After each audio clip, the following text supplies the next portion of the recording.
বিসমিল্লাহির রহমানির রহিম।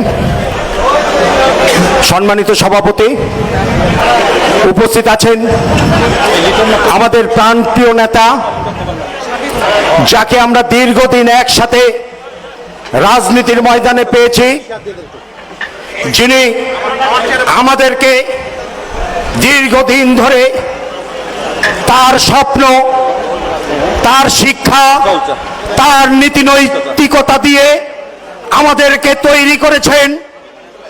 আমাদের প্রাণপ্রিয় নেতা শুধু ঠাকুরগাঁয়ের কৃতি সন্তান নয়, উনি বাংলাদেশের কৃতি সন্তান নয়, এই মহাদেশের সর্বোচ্চ জনপ্রিয়তা নিয়ে আজকে এই বিএনপি সরকার গঠেছেন।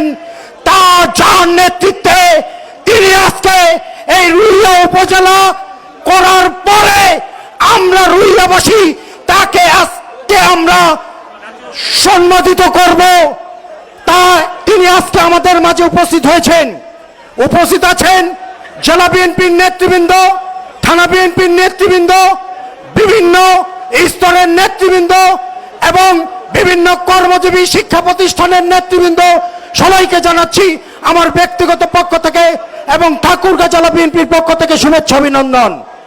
আমি বেশি কিছু বলতে চাই না, আমি শুধু স্যারকে বলতে চাই, স্যার আপনি যে শিক্ষা দিয়েছেন, আপনি আমাদেরকে যে আলো দেখিয়েছেন, এই 3 মাসে আপনি আমাদেরকে এই রুইয়া উপজেলা ঘোষণা করে আমাদেরকে চমক দিয়েছেন।